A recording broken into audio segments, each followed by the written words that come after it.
Hello dear students, welcome to the gateway classes. My name is Gulshan Kumar और मैं आपको पढ़ा रहा हूं इंजीनियरिंग मैथमेटिक्स। इंजीनियरिंग मैथमेटिक्स में हमारी यूनिट चल रही है application of partial differential equation and Fourier transform. और जैसा कि आप सब जानते हैं कि इस यूनिट के अंदर हमें दो चैप्टर पढ़ने हैं, जिसमें से पहला चैप्टर है application of partial differential equation, जिसको अभी हम पढ़ रहे हैं। तो सबसे पहले बात करेंगे कि application of partial differential equation के अंदर हम कौन कौन से टॉपिक अब तक पढ़ चुके हैं।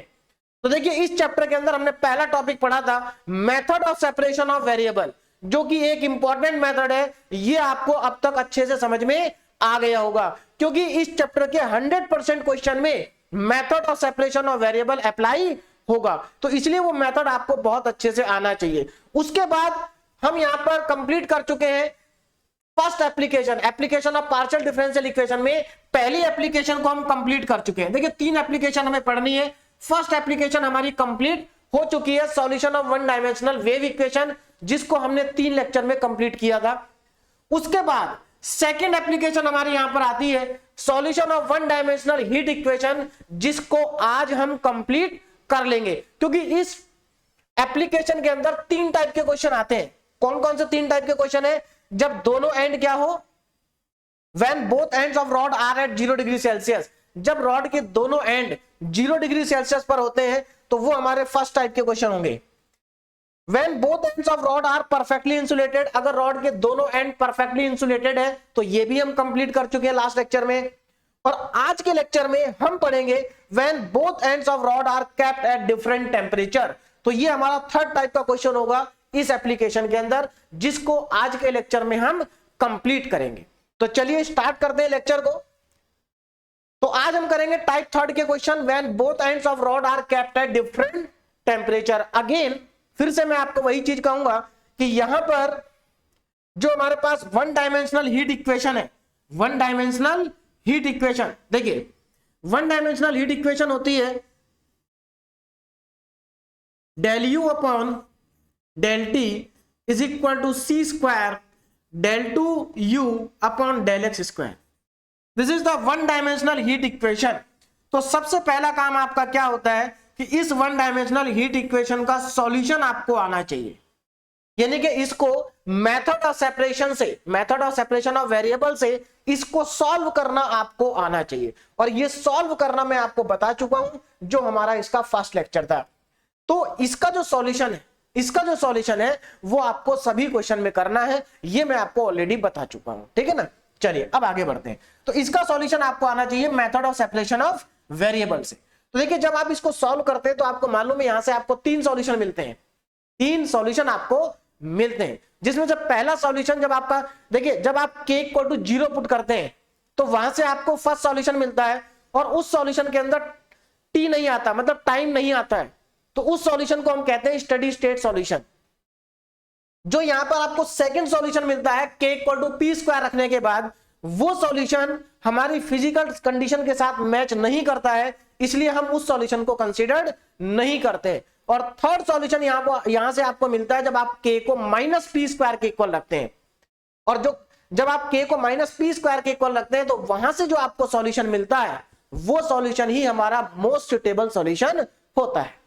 तो इसको सॉल्व करना आपको अच्छे से आना चाहिए। चलिए अब हम स्टार्ट करते हैं अपना type third, when both ends of rod are kept at different temperature. तो देखिए यहां पर सिचुएशन क्या है, यहां पर सिचुएशन ये कि ये जो रॉड है इसके दोनों एंड पर अलग अलग टेम्परेचर है, डिफरेंट टेम्परेचर है। बात समझ में आ गई? जैसे ये एक रॉड है तो इधर से तो ये इंसुलेटेड है और दोनों एंड का टेम्परेचर अलग अलग है। जबकि टाइप 1 के क्वेश्चन में क्या था, टाइप 1 के क्वेश्चन में दोनों एंड का टेम्परेचर 0 डिग्री सेल्सियस था। दोनों एंड का टेम्परेचर क्या था, सेम था, और सेम भी कितना था, 0 था। उसके बाद हमने टाइप 2 की प्रॉब्लम की, जहां पर दोनों एंड क्या थे, इंसुलेटेड थे। और यहां पर अब ये थर्ड टाइप की प्रॉब्लम आ गई, जहां पर दोनों एंड का टेम्परेचर क्या है, डिफरेंट है। तो क्वेश्चन आपको देखते ही समझ में आ जाएगा कि टाइप 1 का है या टाइप 2 का है या टाइप 3 का है। चलिए अब आगे देखिए जरा। तो दोनों एंड का टेम्परेचर अलग अलग है। मान लेते हैं कि इस एंड का टेम्परेचर है U1, क्योंकि हम यहां पर टेम्परेचर को U से रिप्रेजेंट कर रहे हैं, तो इधर का U1 हो गया और इधर का क्या हो गया, U2 हो गया। ये वाला एंड हम मान के चलते हैं कि ओरिजिन पर है, x इक्वल टू 0 पर है, और अगर इस रॉड की लेंथ l है तो ये x इक्वल टू l हो जाएगा। बोलो बात समझ में आ गई। और दोनों एंड का टेम्परेचर क्या है, अलग अलग है। हमें क्या करना है, इस रॉड में टेम्परेचर डिस्ट्रीब्यूशन को कैलकुलेट करना है, मतलब हमें u को कैलकुलेट करना है इन टर्म्स ऑफ x और t, या u को कैलकुलेट करना है with respect to x and t। यहां पर जो टेम्परेचर है वो x और t का क्या है, फंक्शन है। तो अब यहां पर जरा ध्यान दीजिए आप, जब आप इस वन डायमेंशनल हीट इक्वेशन को सॉल्व करते हैं तो इसको सॉल्व करके आपको 3 सॉल्यूशन मिलते हैं। पहला सॉल्यूशन आपको मिलता है जब आप k को 0 पुट करते हैं। तो देखिए वो सॉल्यूशन क्या होता है, जब k को 0 पुट करते हैं तो उस सॉल्यूशन को हम कहते हैं steady state solution, steady state solution. और क्या होगा, a प्लस bx, ये हम ऑलरेडी पढ़ चुके हैं। ये होता है हमारा स्टडी स्टेट सॉल्यूशन, ठीक है ना। अब ये जो सॉल्यूशन है, इस चीज पर जरा ध्यान दीजिए, ये जो सॉल्यूशन है ये केवल और केवल डिस्टेंस पर डिपेंड कर रहा है, t पर डिपेंड नहीं कर रहा है। किसके ऊपर डिपेंड कर रहा है, डिस्टेंस के ऊपर डिपेंड कर रहा है। तो इस चीज का आप ध्यान रखें।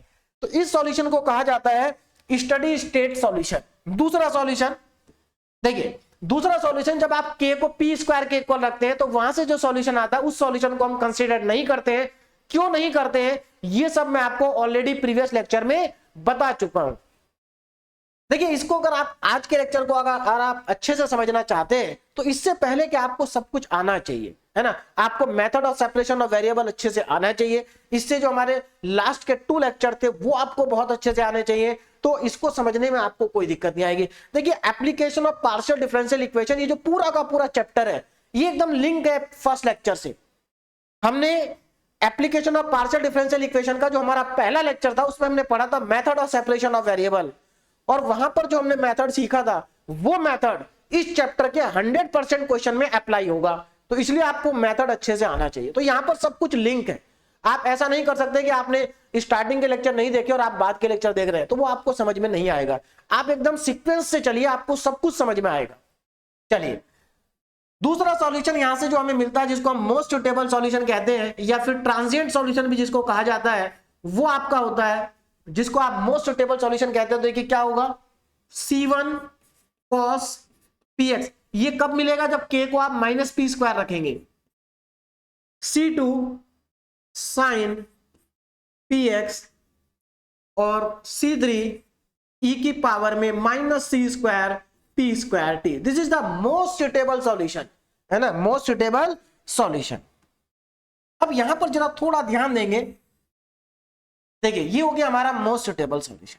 और जब आप इन दोनों को ऐड कर देते हैं, जब इन दोनों को आप ऐड कर देते हैं तो आपको मिलता है कंप्लीट सॉल्यूशन, और ये लिखा हुआ है कंप्लीट सॉल्यूशन। ये क्या है, कंप्लीट सॉल्यूशन है, इसी को हम कहते हैं कंप्लीट सॉल्यूशन। अगर आप दोनों को क्या कर दें, ऐड कर दें, complete solution. This is the complete solution. देखिए इसमें क्या है, इसमें स्टडी स्टेट टेम्परेचर को भी ऐड कर दिया और ट्रांजिएंट स्टेट टेम्परेचर को भी क्या कर दिया, ऐड कर दिया। ये हो गया आपका स्टडी स्टेट टेम्परेचर और ये हो गया आपका ट्रांजिएंट टेम्परेचर डिस्ट्रीब्यूशन। दोनों को ऐड करेंगे तो हमें कंप्लीट टेम्परेचर का क्या मिल जाएगा, डिस्ट्रीब्यूशन मिल जाएगा। अब मेरी बात को जरा ध्यान से समझिए। यहां पर जब हमने टाइप 1 के क्वेश्चन किए थे, व्हेन बोथ एंड, जब दोनों एंड 0 डिग्री सेल्सियस पर थे, तो उस केस में क्या होता है, इसकी वैल्यू 0 हो जाती है। इसकी वैल्यू, स्टडी स्टेट टेम्परेचर की वैल्यू क्या आ जाती है, 0। यानी कि टाइप 1 के क्वेश्चन में आपको सॉल्यूशन केवल इतना ही लेके चलना होता है, इसके इक्वल जितना ये है। क्लियर है।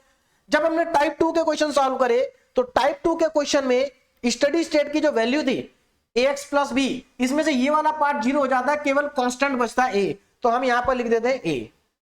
और ये जो आज थर्ड टाइप का हम करने जा रहे हैं, इसमें थर्ड टाइप की जो प्रॉब्लम है, इसमें ना तो a 0 होगा ना ही b 0 होगा, यानी कि यहां पर दोनों आ जाएंगे। बात समझ में आ रही है, यहां पर क्या होंगे, दोनों आ जाएंगे। तो देखिए यहां पर जो बाउंड्री कंडीशन होगी या जो इनिशियल कंडीशन होगी वो हम क्वेश्चन को देखकर ही लिख पाएंगे, क्योंकि यहां पर हम पहले से नहीं बता सकते कि बाउंड्री कंडीशन क्या होंगी और इनिशियल कंडीशंस क्या होंगी, क्योंकि टेम्परेचर दोनों एंड का क्या है, अलग अलग है, और कितना टेम्परेचर है ये भी हमें नहीं पता है। तो यहां पर आप क्वेश्चन को देख करके ही बाउंड्री कंडीशन और इनिशियल कंडीशन को लिख पाएंगे, पहले से आप नहीं बता पाएंगे। जबकि टाइप 1 और टाइप 2 के क्वेश्चन में हमें बाउंड्री कंडीशन पहले से पता होती थी कि क्या होंगी।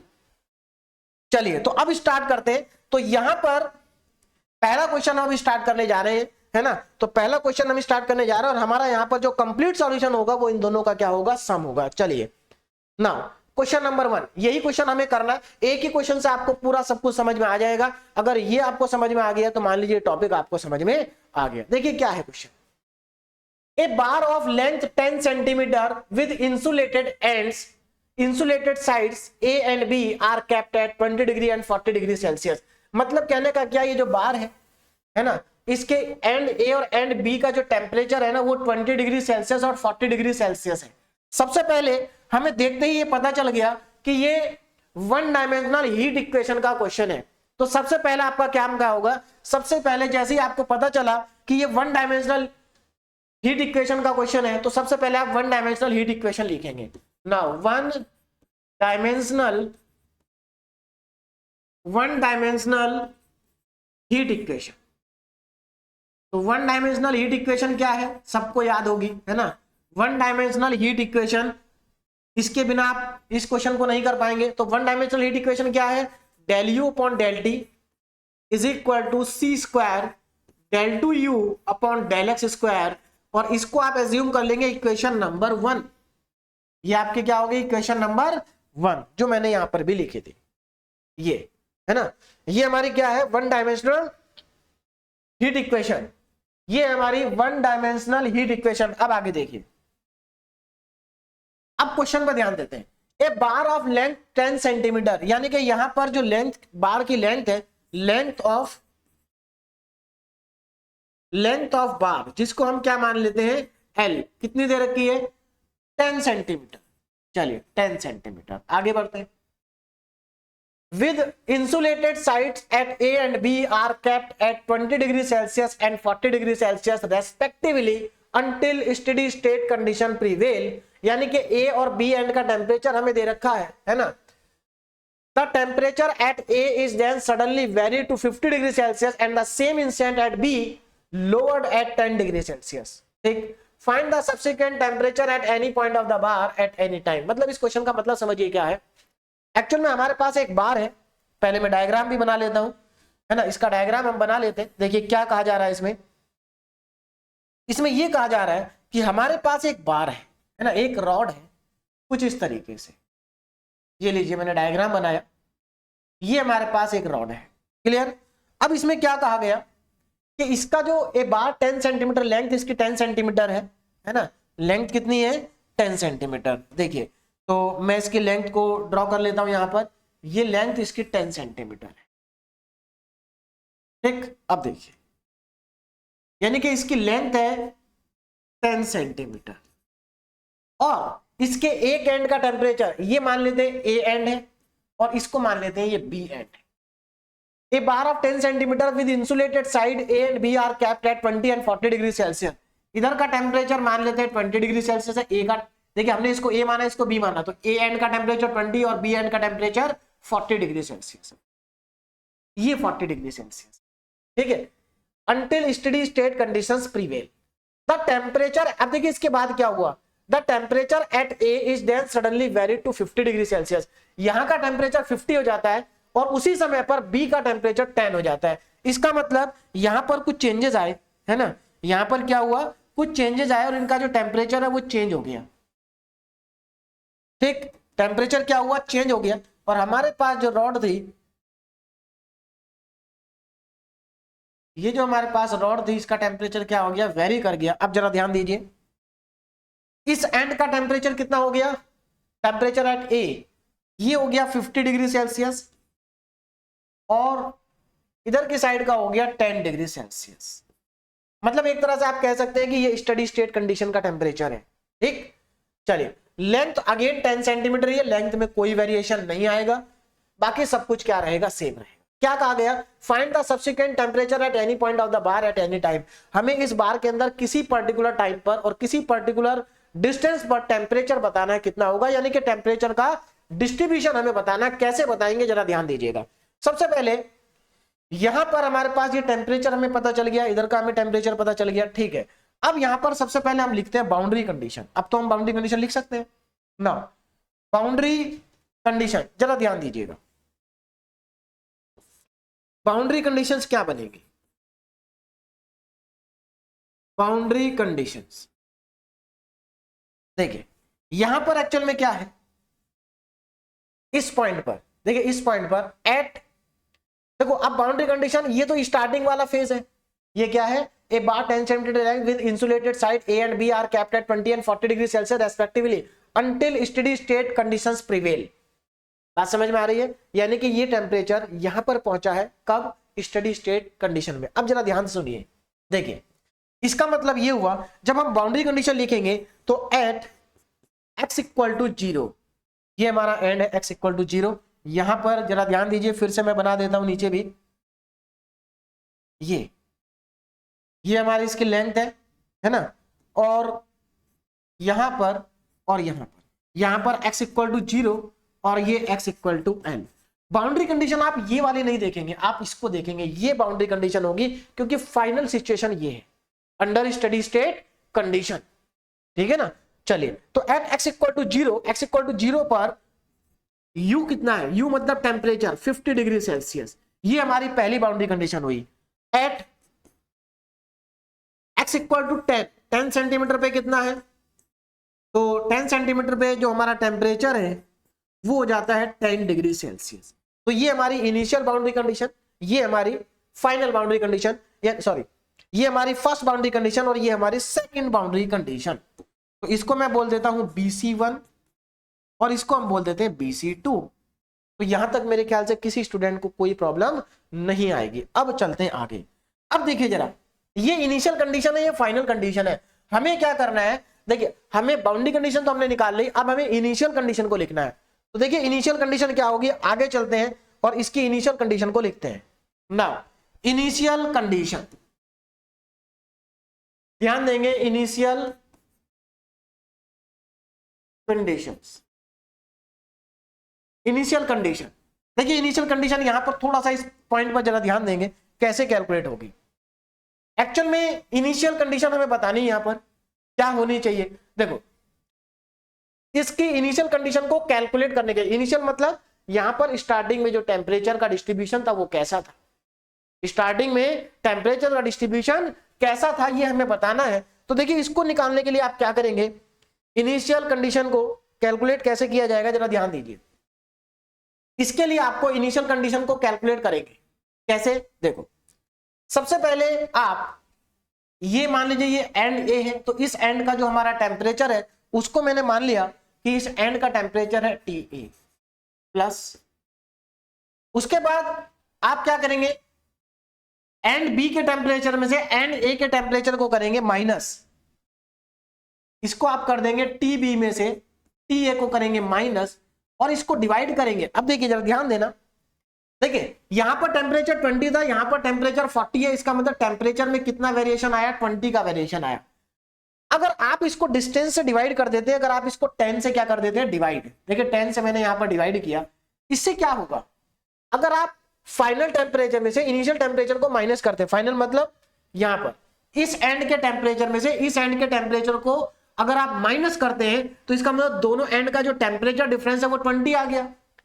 अगर आप उस 20 को 10 से डिवाइड कर देते हैं तो 2 आएगा। ये 2 का मतलब क्या है, 2 का मतलब ये है कि जो टेम्परेचर है ये 2 डिग्री सेल्सियस पर सेंटीमीटर वेरी कर रहा है, यानी कि 1 सेंटीमीटर में कितना वेरी कर रहा है, 2 डिग्री सेल्सियस वेरी कर रहा है। अब जरा ध्यान से समझो, अगर मान लो यहां पर टेम्परेचर 20 डिग्री सेल्सियस है तो 1 सेंटीमीटर आगे कितना होना चाहिए, 22 होना चाहिए, क्योंकि 1 सेंटीमीटर पे 2 डिग्री सेल्सियस क्या कर रहा है, वेरी कर रहा है। तो इसी तरह से अगर हमसे पूछा जाए कि यहां से यहां तक का डिस्टेंस x है, तो बताओ यहां से यहां तक टेम्परेचर कितना वेरी हुआ, कितना टेम्परेचर वेरी हुआ, तो आप क्या करेंगे 2 को x से मल्टीप्लाई कर देंगे तो 2x हो जाएगा, यानी कि यहां का टेम्परेचर कितना आ जाएगा, 2x आ जाएगा।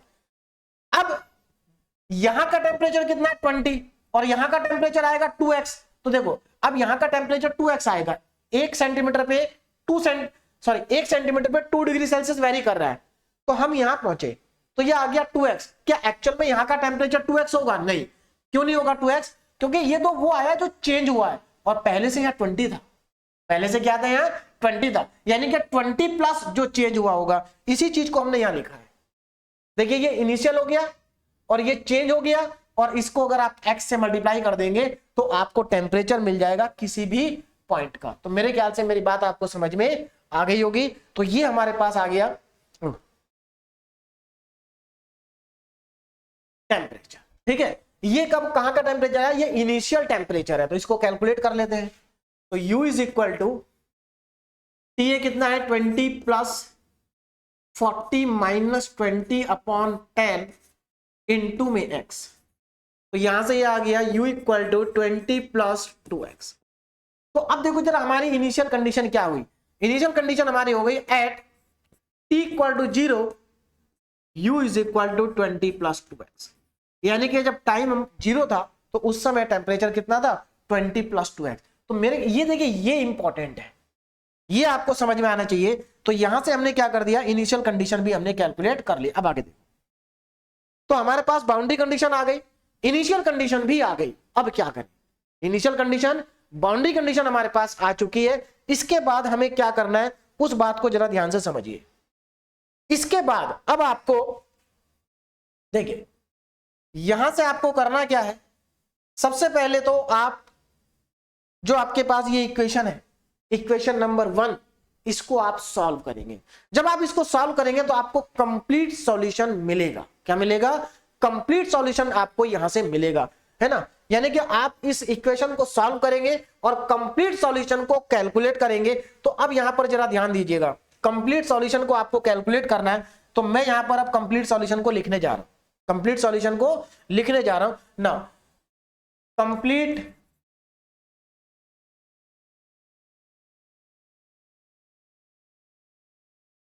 Solution of equation number 1। देखिए इक्वेशन 1 का कंप्लीट सॉल्यूशन क्या होगा, u x comma T is equal to, ये हमारे पास इक्वेशन नंबर 1 है। इसके कंप्लीट सॉल्यूशन की मैं बात कर रहा हूं। तो इसका कंप्लीट सॉल्यूशन होगा ax, या पहले ऐसे लिख देते हैं usx, मतलब steady state temperature plus transient state temperature, दोनों की वैल्यू को मैं यहां पर पुट करता हूं।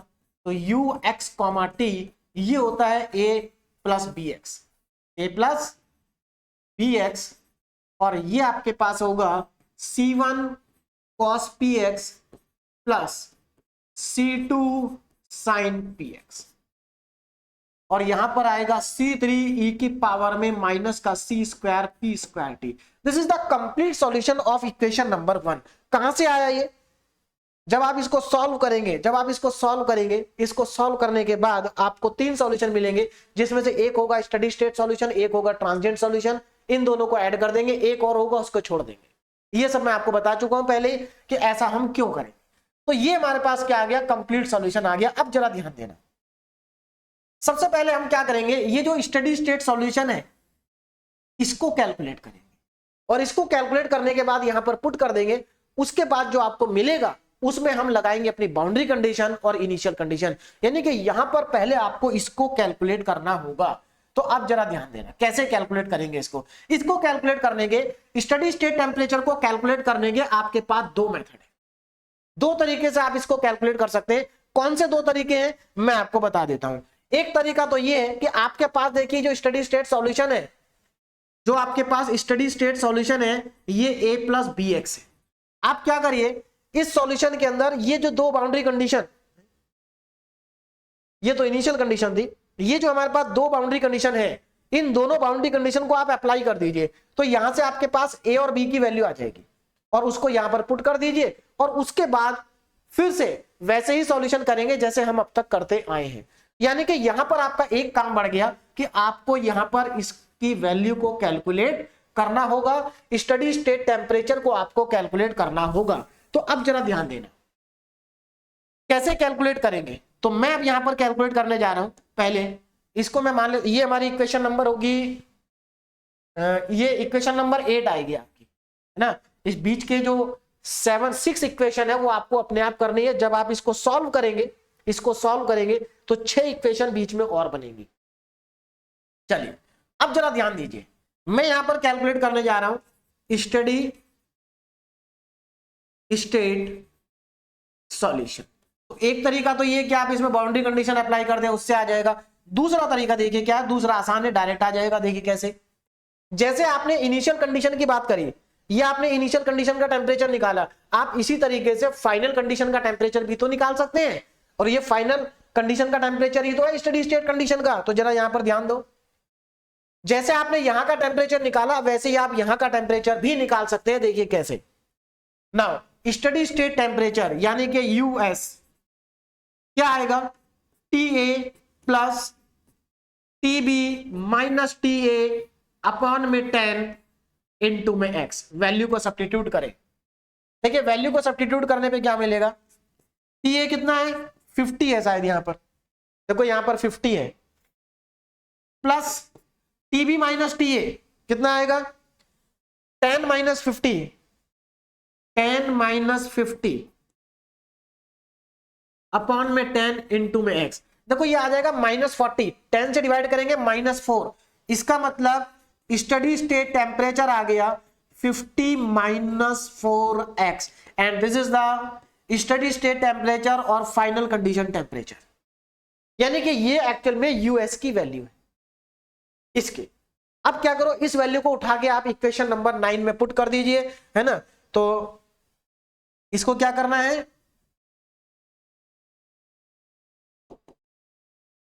Put in equation number 9। तो चलिए इसको 9 में पुट करते हैं। देखो ध्यान से समझिए, बहुत मुश्किल नहीं है, लेंथी बहुत ज्यादा ये क्वेश्चन, है ना। पहला आप ये लिखेंगे, फिर यहां पर बाउंड्री कंडीशन लिखेंगे, फिर ये डायग्राम बनाएंगे, ये इनिशियल सिचुएशन है, ये फाइनल सिचुएशन है, ये एक्चुअल में स्टडी स्टेट कंडीशन है। देखिए थोड़ा सा क्वेश्चन की जो लैंग्वेज है ना, वो थोड़ी सी कहीं ना कहीं कंफ्यूजिंग है, क्लियरली मेंशन नहीं किया इन्होंने, लेकिन सिचुएशन यही है जो मैंने यहाँ पर बनाई है। थोड़ा सा लैंग्वेज को जो है वो ठीक नहीं है, थोड़ा सा कंफ्यूजिंग लेक्चर लैंग्वेज है इसकी, लेकिन सभी क्वेश्चन की लैंग्वेज ऐसी नहीं है, बाकी क्वेश्चन में आपको क्लियरली पता चल जाएगा। चलिए आगे चलते हैं। देखो तो ये हमने इनिशियल कंडीशन निकाली। अब यहां पर एक बात ध्यान से समझ लीजिए, इनिशियल कंडीशन यहां से आएगी और स्टडी स्टेट कंडीशन यहां से आएगी, और जो स्टडी स्टेट टेम्परेचर आएगा वही आपका इसकी वैल्यू होगी, इसकी वैल्यू। बोलो बात समझ में आ गई। तो देखो इसकी वैल्यू हमने यहां डायरेक्ट नहीं निकाल दी, बाकी आप बाउंड्री कंडीशन लगा के भी निकाल सकते थे। तो अब मैं इसको इक्वेशन नंबर 9 में पुट करूंगा, 1 में नहीं, इक्वेशन नंबर 8 है हमारे पास वो, तो 8 में इसको क्या कर देंगे, पुट कर देंगे। चलिए पुट करते हैं। तो ux, t, अब जरा यहां पर ध्यान से देखेंगे, ux, t is equal to कितना आ जाएगा, हाँ इसमें पुट करेंगे 50 माइनस 4x, 50 माइनस 4x। आगे बढ़ते, ये हमने यहां पर पुट कर दिया और बाकी तो सॉल्यूशन एज इट इज है। देखिए plus C1 cos px plus C2 sin px bracket close, C3 e की पावर में minus C square P square T, ये हमारे पास आ गया। अब आगे देखो ना, ये हमारे पास होगी इक्वेशन नंबर 10 है, 8 9 है, ये आ गई मेरे पास इक्वेशन नंबर 9। अब जरा ध्यान से देखो ना, अप्लाई बाउंड्री कंडीशन 1, फर्स्ट वाली बाउंड्री कंडीशन को अप्लाई करते हैं यहां पर। देखिए क्या आएगा, पहली बाउंड्री कंडीशन क्या कहती है कि x0 पर u50 है, x0 पर u50 है, यानी कि u की वैल्यू तो हो गई 50 और राइट हैंड साइड में जहां जहां x है वहां 0 पुट करो, तो देखो ये 4 इंटू 0 0 हो जाएगा, यानी कि ये बचेगा 50 प्लस x की वैल्यू 0 पुट करेंगे तो ये 0 हो जाएगा, ये बचेगा C1 बचेगा यहां से, C1 इंटू में C3, क्योंकि ये सब खत्म हो गया, e की पावर में minus C square P square T। ठीक, अब यहां से आप देख सकते हैं 50 से 50 कैंसिल हो गया, तो ये बचेगा 0 is equal to C1 C3 e की पावर में माइनस का C square P square T। अब यहां पर ध्यान से देखो और मुझे बताइए कि इनमें से किसको 0 होना चाहिए, C1 को होना चाहिए, C3 को होना चाहिए, क्योंकि ये तो हो ही नहीं सकता, इसकी हम बार बार बात कर चुके हैं, ये कभी 0 नहीं होगा। तो C1 होगा कि C3 होगा, देखिए C3 तो नहीं हो सकता, क्योंकि C3 हुआ तो ये पूरा सॉल्यूशन यहां से यहां तक का 0 हो जाएगा, जो कि मोस्ट टेबल सॉल्यूशन है, और मोस्ट टेबल सॉल्यूशन कभी भी 0 नहीं हो सकता। तो इसका मतलब बचा कौन, C1। तो this implies that C1 equal to 0। और अगर C1 0 आ चुका है तो अब क्या करेंगे आप, अपने सॉल्यूशन को करेंगे अपडेट। तो अपडेटेड सॉल्यूशन, अब आप लिखेंगे अपडेटेड सॉल्यूशन। तो जरा ध्यान दें अपडेटेड सॉल्यूशन क्या होगा, है ना। अपडेटेड सॉल्यूशन को मैं यहां पर लिखने जा रहा हूं। देखिए आपको क्या करना है, C1 को 0 पुट करना है वहां पर, तो यहां लिख देता हूं, आ जाएगा u x, t is equal to C1 को 0 पुट करेंगे, C1 को, तो 50 minus 40, 50 minus 4x plus C1 ये 0 हो जाएगा तो केवल C2 बचेगा, C2 sine px, C2 sine px into C3 e की पावर में माइनस का c square p square t। This is the updated solution. अब क्या करना है, अब हमें again now apply boundary condition 2। अभी एक ही अप्लाई हुई थी, है ना, बाउंड्री कंडीशन 2। तो 2 क्या है हमारे पास बाउंड्री कंडीशन, देखिए x की जगह 10 रखना है, u की जगह भी 10 रखना है, दोनों जगह पर 10 10 रखना है, तो रख देते हैं। और कहां रखना, इसमें रखना, ध्यान रखना उसमें नहीं रखना, इसको हम कह देते हैं इक्वेशन नंबर 10। चलिए तो लेफ्ट में आएगा 10, लेफ्ट में आएगा 10, राइट में 50 माइनस 40 हो जाएगा। क्यों, क्योंकि जब आप x की जगह 10 रखेंगे तो 40 बनेगा, 50 माइनस 40। और यहां पर भी 10 रखना है, C2 साइन 10p, x की जगह 10 आ जाएगा 10p इंटू C3 e की पावर में माइनस का c स्क्वायर। हमें किसको 10 रखना था, अच्छा हमें 10 रखना था x को, ठीक है, e की power minus c square p square और t, ये आ जाए। अब यहां पर जरा ध्यान से देखो, ये 50 माइनस 40 कितना बचेगा 10 plus C2 sine 10p into C3 e की पावर में minus c square p square t। और यहां पर अगेन 10 से 10 खत्म हो गया, बचा क्या 0 is equal to C2 sine 10p into C3 e की पावर में माइनस का c square p square t। अब यहां पर जरा ध्यान से देखो और मुझे बताओ कि 0 किसको होना चाहिए। देखिए क्या C2 0 हो सकता है, नहीं हो सकता, क्योंकि C2 0 होने पे ये पूरा 0 हो जाएगा। क्या C3 0 हो सकता है, नहीं हो सकता, है ना। आप देख सकते हैं ना तो C2 0 हो सकता है, ना C3 0 हो सकता है, और ना ही ये 0 हो सकता है, तो बचा कौन, साइन 10p। तो this implies sine 10p is equal to 0। इसका मतलब ये हुआ कि साइन 10p इक्वल टू हो जाएगा 0। साइन 0 कब होता है, साइन n पाई पे, साइन n पाई, है ना। तो यहां से साइन खत्म, 10p इक्वल टू n पाई, यानी कि यहां से p की वैल्यू हमारे पास आ गई n पाई अपॉन 10। तो p की जगह रखेंगे n पाई अपॉन 10, कहां रखेंगे, इक्वेशन नंबर 10 में पुट करेंगे, यानी कि अपने सॉल्यूशन को करेंगे अपडेट। तो अपडेटेड सॉल्यूशन को मैं यहां लिखने जा रहा हूं, जरा ध्यान से देखिए, अपडेटेड सॉल्यूशन। देखिए सभी क्वेश्चन एक ही जैसे हैं, कुछ खास वेरिएशन है नहीं। अपडेटेड सॉल्यूशन, देखिए updated solution ux, t is equal to, हमें क्या पुट करना है, p की जगह पुट करना है n पाई अपॉन 10, तो 50 minus 4x, 50 minus 4x plus C2 और p की जगह n pi by 10, C2 sine n pi upon 10x, p की जगह आ गया n pi upon 10x into C3 e की पावर में माइनस c स्क्वायर। अब यहां पर p स्क्वायर आएगा, p स्क्वायर का मतलब है n स्क्वायर पाई स्क्वायर और अपॉन में 10 का स्क्वायर मतलब 100 स्क्वायर और t, ये आएगा। ये आ गया हमारा अपडेटेड सॉल्यूशन। इसको हम नाम दे देते हैं इक्वेशन नंबर 11। तो ये हो गई हमारी इक्वेशन नंबर 11, है ना, इक्वेशन नंबर 11। अब जरा आगे ध्यान, क्या करें अब, क्या अब हम यहां पर फिर से इसमें इनिशियल कंडीशन को अप्लाई करें, क्योंकि हमारे पास अभी इनिशियल कंडीशन बची है t इक्वल टू 0 पर u इतना, लेकिन हम अभी इनिशियल कंडीशन को नहीं लगाएंगे। क्यों नहीं लगाएंगे, क्योंकि आपको मालूम है जब हमारे पास एक कंडीशन बच जाती है तो हम उसमें मोस्ट जनरल सॉल्यूशन लिखते हैं। देखिए ये जो टाइप थर्ड के क्वेश्चन है ना, यहां पर चेंजेस क्या है?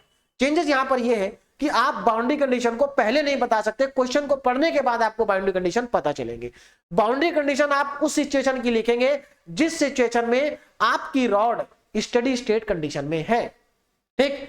और इनिशियल कंडीशन भी उसी को देख के लिखा जाएगा, है ना। और जो फाइनल कंडीशन होगी वही आपका स्टडी स्टेट का क्या होगा, सॉल्यूशन होगा। तो ये सब चीजें अगर आप ध्यान से देखेंगे तो सब कुछ आपको समझ में आ जाएगा। आगे बढ़ते हैं, पी आ गया हमारे पास, पुट करते हैं यू यहां पर। अब हम यहां पर क्या करते हैं, मोस्ट जनरल सॉल्यूशन को लिखते हैं ना, most general solution, most general solution. चलिए देखिए क्या होगा most general solution, u x comma T is equal to, इसमें नहीं लगेगा मोस्ट जनरल सॉल्यूशन, इसको तो एज इट इज रखिए, 50 माइनस 4x, और यहां पर लगाएंगे समेशन इस वाले पार्ट में।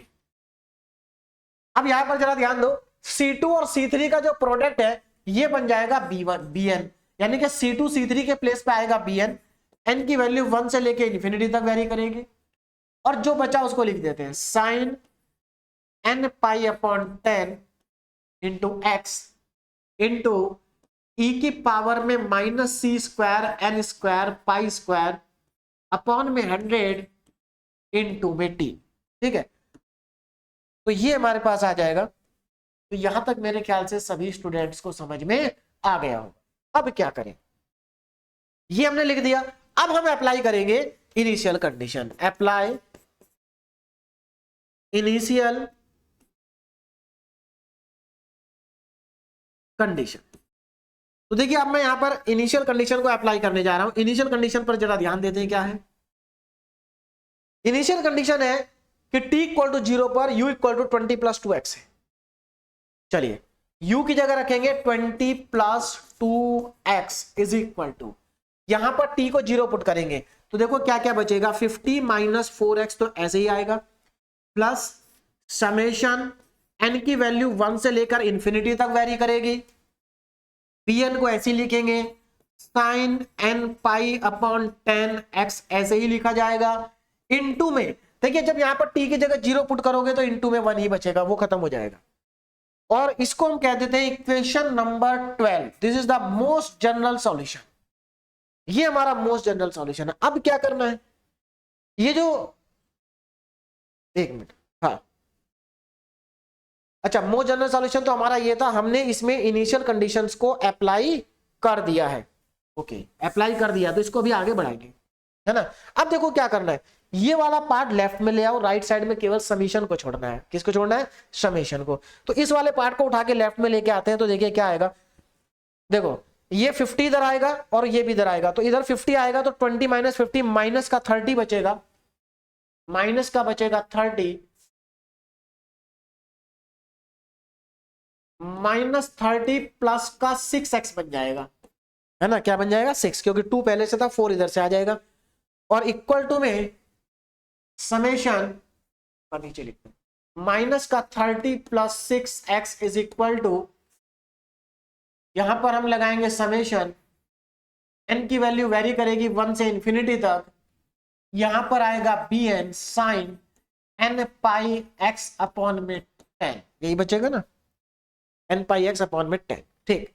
अब जरा यहां पर ध्यान से देखो, लेफ्ट साइड में एल्जेब्रिक फंक्शन है, राइट हैंड साइड में एल्जेब्रिक फंक्शन नहीं है, साइन आ रहा है। आपको समझ में आ गया होगा कि यहां पर अब हमें करना क्या है, यहां पर हमें अप्लाई करना होगा half range sine series, apply half range sine series. तो यहां पर हाफ रेंज साइन सीरीज को अप्लाई करना पड़ेगा, क्यों, क्योंकि इधर साइन की टर्म है, इधर साइन की टर्म नहीं है। अगर इधर कॉस होता और इधर कॉस की टर्म नहीं होती तो half range cosine series apply करते, अभी हम अप्लाई करेंगे हाफ रेंज साइन सीरीज। दोनों के फॉर्मूले सेम ही होते हैं। देखिए हाफ रेंज साइन सीरीज का फॉर्मूला, चलिए एक बार मैं आपको और बता देता हूं, पहले मैं ऑलरेडी कई बार बता चुका हूं, ध्यान दीजिएगा। हाफ रेंज साइन सीरीज का फॉर्मूला क्या होगा, मैं यहां पर लिखने जा रहा हूं, एक बार और दोबारा से देख लीजिए। देखिए फॉर्मूला है ना, देखो अगर मान लीजिए अगर आपके पास दिया है fx is equal to summation n की वैल्यू 1 से लेकर के, या यहां पर कुछ नहीं लिखते है ना, ये समेशन bn साइन n पाई x अपॉन में l, ये हमारे पास हाफ रेंज साइन सीरीज का यहां से फॉर्मूला आता है। ये हाफ रेंज साइन सीरीज यहां पर लगती है। अब जरा ध्यान दो, ये fx है, समेशन bn साइन n पाई x अपॉन l। अगर आपको यहां से bn को निकालना है तो देखिए bn का फॉर्मूला बनता है 2 अपॉन l इंटीग्रेशन 0 से l fx साइन n पाई x अपॉन में l इंटू में dx। ये फॉर्मूला आपको यहां लगाना होता है, ठीक है ना, ये फॉर्मूला। अब देखो इस फॉर्मूले को जब मैं यहां पर लगाऊंगा तो अब जरा यहां पर ध्यान दीजिएगा, अब मैं इस फॉर्मूले को यहां पर लगाने जा रहा हूं। देखो अब यहां आप क्या करेंगे, इससे कंपेयर करेंगे अपने क्वेश्चन। इसका मतलब ये जो पार्ट है ये मेरे पास fx का काम कर रहा है। किसका काम कर रहा है? fx का काम कर रहा है, ठीक है ना। तो अब मैं यहां पर bn का फॉर्मूला क्या बनेगा मेरा, bn इज इक्वल टू, देखो ये वाला फॉर्मूला, हमें bn ही तो निकालना है, हमें यहां पर bn निकालना है। तो bn का फॉर्मूला आएगा 2 अपॉन l। अब देखो कंपैरिजन करो जरा, l कितना है? 10 है। l कितना है? 10 है। तो यहां पर हमारे पास फॉर्मूला बन जाएगा 2 अपॉन 10, 0 से l 10 है, 0 से 10, fx कितना, ये fx लिखा है 6x माइनस 30, तो ये हो गया fx। और fx के साथ क्या आएगा? साइन n पाई x अपॉन l, l तो 10 है, और ये आ जाएगा साइन n पाई x अपॉन में 10 n dx। तो मेरे ख्याल से अब आपको समझ में आ गया होगा कि ये हाफ रेंज साइन सीरीज का फॉर्मूला कैसे लगता है। तो ये फॉर्मूला है जो मैंने इधर बॉक्स में लिखा है, ठीक है ना। अब देखो आगे, अब यहां पर इंटीग्रेशन बाय पार्ट्स लगाना हमें पड़ेगा, तो इंटीग्रेशन बाय पार्ट्स को लगा देते हैं। ये हमारा फर्स्ट फंक्शन और ये हमारा second function according to ILATE method, और ये कैंसिल आउट हो जाएगा 5 टाइम्स, ठीक।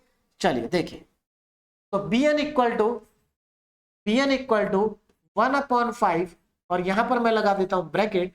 देखिए first function as it is रहेगा 6x minus 30, integration by parts का शॉर्टकट मेथड में यहां पर लगा रहा हूं। सेकंड फंक्शन का करेंगे इंटीग्रेशन, सेकंड फंक्शन का इंटीग्रेशन हम यहां पर करने जा रहे हैं। साइन का इंटीग्रेशन आपको मालूम है माइनस कॉस होता है, तो कॉस n पाई x अपॉन में 10, और x का जो कोफिशिएंट है वो डिवाइड में जाएगा, तो n पाई अपॉन 10 आ जाएगा डिवाइड में, ये आ गया। फिर लगाएंगे माइनस का साइन, और पहले वाले का करेंगे डिफरेंशिएशन, तो 6x का डिफरेंशिएशन 6 होगा और माइनस 30 का 0 हो जाएगा। फिर हम ब्रैकेट लगाएंगे और इसका फिर से इंटीग्रेशन करेंगे, तो कॉस का इंटीग्रेशन साइन होता है और माइनस ऐसे ही रहेगा, तो साइन n पाई x अपॉन में 10, और x का कोफिशिएंट नीचे आएगा, एक बार पहले से ही नीचे, एक बार और आ जाएगा, तो n पाई बाई 10 का हो जाएगा whole square, n pi by 10 का बनेगा होल स्क्वायर। और यहां पर लिमिट हमारी आ जाएगी 0 से लेकर के 10 तक। तो यहां पर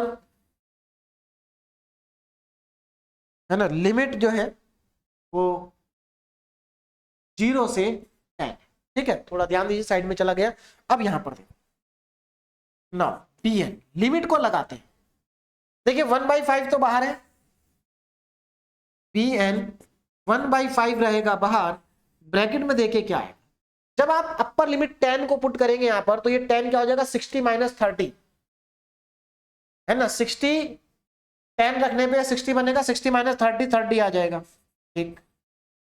60 माइनस 30 30। आगे देखो, यहां पर जब आप x की जगह 10 रखेंगे, 10 से 10 कट जाएगा, cos n पाई बचेगा, और साथ में माइनस भी बचेगा, तो माइनस 30 cos n पाई, और इसके डिवाइड में है n पाई अपॉन 10, यही आएगा n पाई अपॉन 10। मेरी बात समझ में आ गई होगी, मैंने x की जगह 10 रखा तो ये आ गया हमारे पास। x की जगह 10 यहां पर रखेंगे तो देखो 10 से 10 कट जाएगा, साइन n पाई बचेगा, और साइन n पाई आप अच्छे जानते हैं 0 होता है, तो ये वैल्यू तो आ गई 0। नाउ ये वैल्यू 0 आ गई। अब हम माइनस करके लोअर लिमिट अप्लाई करेंगे, लोअर लिमिट 0 है। देखो अगर आप यहां पर 0 रखते हैं तो ये तो 0 बनेगा, यानी कि ये बनेगा माइनस 30, माइनस 30। यहां पर 0 रख देंगे तो cos 0 बन जाएगा, जो कि होता है 1। कितना होता है 1। इसका मतलब ये बचेगा माइनस का 1, डिवाइड में कितना है n पाई अपॉन 10 है, और ये 0 बन जाएगा, क्या बन जाएगा 0, है ना, माइनस का 0, और यहां पर जाकर के ये हमारी कैलकुलेशन अब हो गई। अब देखिए आगे, अब मैं यहां से bn को लिखूंगा, देखिए bn कितना होगा 1/5, bn is equal to 1/5, bracket को स्टार्ट करेंगे, देखिए ये 10 ऊपर चला जाएगा तो माइनस का 300 cos n पाई, माइनस का 300 cos n पाई, और अपॉन में आएगा n पाई, ये बचा। आगे यहां देखो जरा, माइनस माइनस, देखो 3 माइनस हो गए, ये माइनस माइनस प्लस हुआ, फिर ये माइनस आया तो माइनस में ही आएगा, और 10 ऊपर जाएगा तो माइनस का 300 अपॉन n पाई, माइनस का 300 अपॉन में n पाई। एक काम करते हैं, इसमें से 300 अपॉन n पाई कॉमन आ रहा है, उसको कॉमन निकाल लेते हैं, तो bn हमारे पास आ जाएगा माइनस का 300 अपॉन में 5 पहले से था, n पाई और आ गया, ब्रैकेट में बचा cos n पाई प्लस में 1, यहां से इसको 5 से काटेंगे तो 60 टाइम्स कैंसिल आउट होगा, तो यहां से bn की वैल्यू आ गई -60 अपॉन n पाई और 1 प्लस cos n पाई। cos n पाई की वैल्यू -1 की पावर n होती है, आप लिखना चाहते हैं तो लिख दीजिए, नहीं लिखना चाहते हो तो मत लिखिए, ऐसे रहने दीजिए। bn आ चुका है, अब आपको क्या करना है, इस bn को मोस्ट जनरल सॉल्यूशन में सब्स्टिट्यूट कर देना है। मोस्ट जनरल सॉल्यूशन कहां था हमारा, मोस्ट जनरल सॉल्यूशन ये रहा, this is the most general solution, और इसको हमें इक्वेशन नंबर मान लेना चाहिए था 12, this is the most general solution. अब आप क्या करेंगे, यहां पर bn को पुट कर देंगे, इस प्लेस पर bn को क्या करेंगे, सब्स्टिट्यूट कर देंगे, this is the most general solution. तो देखिए bn को मैं यहां पर पुट करने जा रहा हूं ना, put bn in equation number 12। अब bn को इक्वेशन नंबर 12 में सब्स्टिट्यूट कर देंगे, देखिए जरा 12, देखिए क्या है, हाँ तो यहां पर जब हम 12 में सब्स्टिट्यूट करेंगे तो ये आएगा हमारे पास ux, t is equal to 50 minus 4x plus summation, यहां पर समेशन आएगा n इक्वल टू 1 से लेकर के इंफिनिटी, और bn की वैल्यू हमारे पास ये रही, तो -60 अपॉन में पाई, यहां पर चलिए -60 अपॉन पाई, ब्रैकेट में 1 प्लस कॉस n पाई, है ना, और इसके आगे अभी हमारे पास और भी टर्म आएंगे, और क्या क्या है देखिए, इसके आगे मल्टीप्लाई में आएगा साइन n पाई x अपॉन में 10 इंटू e की पावर में माइनस का c square n square upon में 100 c स्क्वायर n स्क्वायर, और क्या था c square n square pi square upon में 100, c square n square pi square upon में 100 इंटू टी। ठीक है, इसको और थोड़ा सा सही करके लिखेंगे तो ये -60 अपॉन पाई क्या हो जाएगा, बाहर आ जाएगा कॉमन। मैं एक काम करता हूं, यहां पर स्पेस कम पड़ रहा है, इसको नेक्स्ट स्लाइड पे इसका सॉल्यूशन को लिख देता हूं, ux, t is equal to 50 minus 4x और माइनस का 60 अपॉन में, देखो यहां से ध्यान देना 60 अपॉन में n पाई था, n भी था यहां पर, है ना, n पाई, ठीक है ना, n पाई, तो इसमें से पाई बाहर आएगा, n बाहर नहीं आएगा, तो माइनस का 60 अपॉन पाई समेशन, यहां पर समेशन आएगा, n की वैल्यू 1 से लेके इंफिनिटी तक वेरी करेगी, और 1 से लेके इंफिनिटी तक वेरी करेगी, ये बाहर आ चुका है हमारा 60 अपॉन पाई, यहां पर बचेगा 1 अपॉन n, 1 अपॉन में n, 1 प्लस कॉस n पाई, और बाकी सब कुछ ऐसे ही रहेगा, साइन n पाई x अपॉन में 10 e की पावर में minus c square n square pi square upon में 100 इंटू में t। तो ये हमारा क्या आ गया, इसका फाइनल आंसर आ गया है ना, यही हमारा क्या है इसका फाइनल आंसर। अब इसको देखिए, अब यहां पर एक दो बातें और देखिए, हो सकता है कि बुक में जब आप इसको चेक करें तो आंसर कुछ थोड़ा बहुत इससे अलग लिखा हो। देखिए और क्या क्या कर सकते हैं इसमें, आप यहां पर cos n पाई की वैल्यू पुट कर सकते हैं, cos n पाई की वैल्यू। अगर आप यहां पर cos n पाई की वैल्यू पुट करेंगे तो देखो क्या हो जाएगा, ध्यान से समझना। आप यहां तक छोड़ सकते हैं, लेकिन cos n पाई की वैल्यू कितनी होती है मैं बता देता हूं, cos n पाई होता है -1 की पावर n। तो जब आप यहां पर -1 की पावर n रख सकते हैं, एक तो ये आ गया। दूसरा, अगर मैं n को मान लूं कि n इवन नंबर है, तो n इवन नंबर होने के केस में -1 की पावर n कितना बन जाएगा, 1 बन जाएगा। तो अगर n इवन है तो इसका मतलब cos n पाई की वैल्यू +1 होगी, तो +1 + 1 2, तो यहां हो जाएगा 120/पाई 1/n, और ये टर्म यहां से खत्म हो जाएगी। ऐसे भी लिख सकते हैं इसको। तो लिखने के बहुत सारे तरीके है ना, लेकिन आप यहां पर भी छोड़ सकते हैं, आगे बढ़ाना चाहें तो बढ़ा सकते हैं। जब n इवन होगा, सुनिए ध्यान से, जब n इवन होगा तो इवन के केस में डबल हो जाएगा, यहां पर 120/पाई आएगा। और अगर n ऑड होगा तो ये बन जाएगा 0। तो n अगर ऑड होगा तो सॉल्यूशन केवल इतना होगा, n अगर इवन होगा तो सॉल्यूशन पूरा होगा, यहां पर 120 आ जाएगा और यहां पर ये खत्म। तो मेरे ख्याल से मेरी बात आपको समझ में आ गई होगी। इस तरीके से आप इसका सॉल्यूशन कर सकते हैं, है ना। अब यहां पर एक क्वेश्चन मैंने आपको डीपीपी में दिया। देखिए आज का क्वेश्चन एकदम सिंपल था, कोई डिफिकल्ट नहीं था। आपको बस क्या करना था कि जो क्वेश्चन आपको दिया है उसमें से आपको पहले बाउंड्री कंडीशन लिखनी थी, है ना, फिर उसमें से इनिशियल कंडीशन लिखनी थी, और उसके बाद वहां से जैसे आपने इनिशियल कंडीशन लिखी उसी तरीके से आप वहां से क्या लिखेंगे, उसका स्टडी स्टेट सॉल्यूशन लिखेंगे। और उसको स्टडी स्टेट सॉल्यूशन को लिखने के बाद जो आपका कंप्लीट सॉल्यूशन होता है उसमें उसको पुट कर देंगे, और उसके बाद तो बिल्कुल कॉमन क्वेश्चन हो जाएगा कि पहले आप उसमें बाउंड्री कंडीशन 1 लगाएंगे, फिर 2 लगाएंगे, फिर उसके बाद मोस्ट जनरल सॉल्यूशन लिखेंगे, फिर इनिशियल कंडीशन लगाएंगे, और उसके बाद आप वहां पर इनिशियल कंडीशन लगाने के बाद bn की वैल्यू को पुट कर देंगे, तो आपका क्या होगा, आंसर आ जाएगा। अब जरा यहां पर एक क्वेश्चन ध्यान दीजिए, ये एक्चुअल में 2 क्वेश्चन है ना। देखिए an insulated rod of length L, यहां पर रॉड की जो लेंथ है वो L दी गई है, तो आप L लेके चलेंगे। Has its end at A and B maintain. देखिए A का टेम्परेचर 0 डिग्री सेल्सियस है, B का टेम्परेचर 100 डिग्री सेल्सियस है, तो ये तो समझ में आ गया। वहां पर 10 और 40 था, यहां पर 0 और 100 है respectively until steady state condition prevail.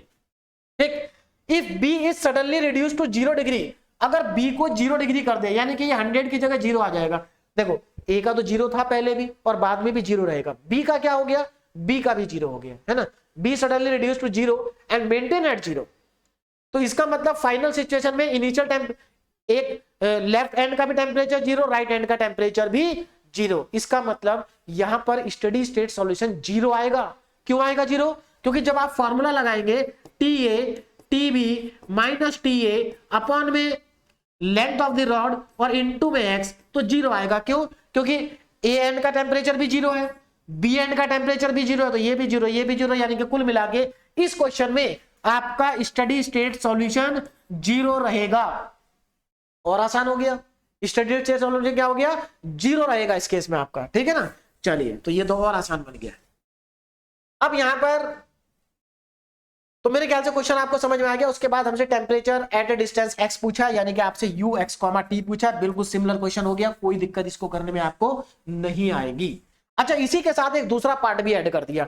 अब ये ना सोचे कि इतना बड़ा क्वेश्चन है, एक्चुअल में ये 2 क्वेश्चन है, एक क्वेश्चन ये, एक क्वेश्चन ये, लेकिन इस क्वेश्चन का डेटा भी हमें ऊपर वाला ही लेना है। देखिए इसमें क्या कहा, find also the temperature is the change consist of raising the temperature of A 20 degree Celsius and reducing of B to 80 degree Celsius. इसका मतलब ये है कि जो हमारा एंड A है, अगर एंड A का टेम्परेचर हम कर दे 20 और B एंड का टेम्परेचर हम कर दे 80 डिग्री सेल्सियस, बात समझ में आ गई। यानी कि ये तो 0 से 20 पहुंचा दे, ये 100 पहुंचा दे, तो ये फाइनल टेम्परेचर हो गया।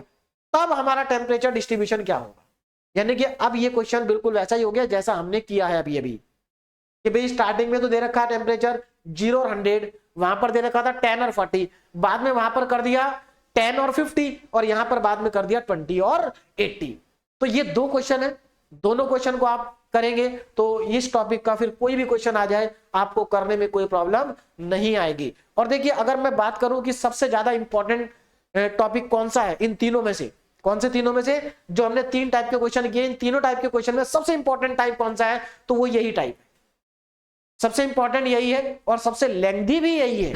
लेंथी है लेकिन इंपॉर्टेंट है।